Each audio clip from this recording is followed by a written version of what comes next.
उस रात कब्र से ऐसी आवाज़ आई जिसे सुनकर पूरा गांव कांप उठा। यहाँ खड़ा ये शख्स अपनी दौलत और रुतबे के नशे में इतना चूर था कि उसे अपनी रूह की पुकार सुनाई देना बंद हो गई थी। उसके दिल में खुदा का खौफ नहीं बल्कि सिर्फ दुनिया को जीतने की हवस भरी थी। उस खौफनाक आवाज़ के गूंजते ही उसके घुटनों ने जवाब दे दिया। वो भागना चाहता था, अपनी सारी ताकत लगा देना चाहता था, लेकिन उसके कदम जैसे उसी ठंडी ज़मीन का हिस्सा बन गए थे। अगर आप ऐसी इस्लामी कहानियाँ पसंद करते हैं तो नूरदीन स्टोरीज़ को सब्सक्राइब ज़रूर करें। भागने की ये नामुमकिन कोशिश असल में उसकी रूहानी कैद थी। वो कब्र के बाहर होकर भी अपनी ही अना और घमंड के अंधेरे में दफन हो चुका था, जहाँ से निकलने का अब कोई रास्ता नहीं बचा था। सन्नाटे को चीरती हुई वो आवाज़ उसे अपनी तरफ खींच रही थी। वो कांपते हाथों से झाड़ियों को हटाते हुए उसी एक कब्र की तरफ बढ़ा जहाँ से ज़मीन फटने की आहट आ रही थी। उस धुंध में उसे वो नाम नजर आया जिसे पूरा शहर जानता था। ये वही शख्स था जिसने कभी किसी के आगे सर नहीं झुकाया, जिसकी हवेली के दरवाजे गरीबों के लिए हमेशा बंद रहते थे। कल तक जो सोने और रेशम के ढेर पर सोता था, आज उसका वजूद इसी बेरहम मिट्टी में दबा था। उसकी सारी तिजोरियां और उसकी सारी शान इसी राख जैसी धूल में मिल चुकी थी। लेकिन आगे जो हुआ वो किसी ने सोचा भी नहीं था।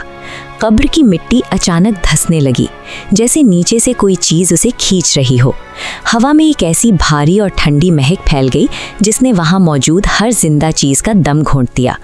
उस अमीर आदमी की मिट्टी हुई कब्र इस बात की गवाह थी कि मौत के सामने दुनियावी दौलत की हैसियत मिट्टी के एक ढेले से ज़्यादा कुछ भी नहीं। उस कब्र की तड़प देखकर उसे अपना चेहरा याद आने लगा। उसे एहसास हुआ कि जिस घमंड ने उस मुर्दे को खा लिया, वही आग आज उसके अपनी सीने में भी जल रही है। अचानक उसे अपने तमाम गुनाह एक काली फिल्म की तरह नजर आने लगे। वो बेबसी में ज़मीन पर गिर पड़ा और उसकी आंखों से वो आंसू निकलने लगे जो सालों से खुश्क हो चुके थे। फिर अचानक कब्र के अंदर से आवाज़ आई। ये आवाज़ सीधे उसके उस अहंकार पर वार कर रही थी जिसे उसने बरसों से पाला था। जैसे जैसे वो गूंज बढ़ती गई, उसके अंदर की अकड़ और घमंड के टुकड़े टुकड़े होने लगे और उसकी रूह बिल्कुल बेपर्दा हो गई। इस खौफ के पीछे खुदा की वो तरबियत छिपी थी जो एक भटके हुए इंसान को वापस राह पर लाने के लिए उसे अंदर से तोड़ कर रख देती है। उसे आज इसी मिट्टी पर दोबारा जन्म लेना था, लेकिन असली राज अभी बाकी था। सारा मंजर इस तरह बदल गया कि उस शख्स को समझ आ गया ये सारी दहशत सिर्फ उसके अपने वजूद को आईना दिखाने के लिए पैदा की गई थी।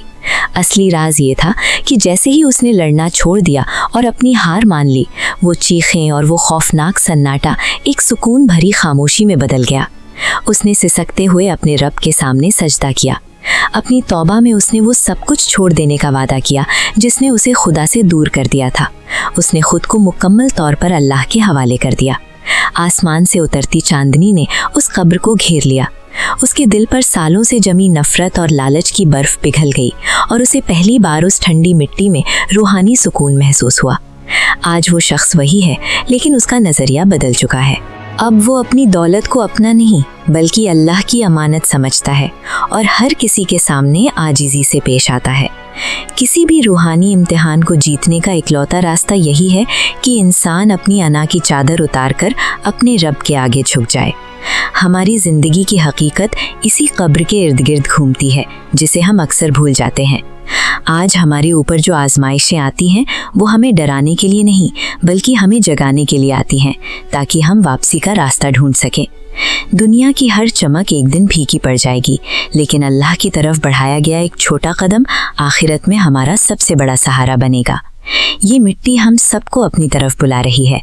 यहाँ ना आपका बैंक बैलेंस काम आएगा और ना ही आपकी ऊंची पहचान। वहाँ सिर्फ आपके नेक अमाल आपकी तन्हाई के साथ ही होंगे। इस वीडियो को शेयर करना बिल्कुल मत भूलिए, शायद आपकी कोशिश किसी की ज़िंदगी बदल दे। मौत का खौफ असल में एक तोहफा है जो हमें आज एक बेहतर और नेक इंसान बनने की हिम्मत देता है।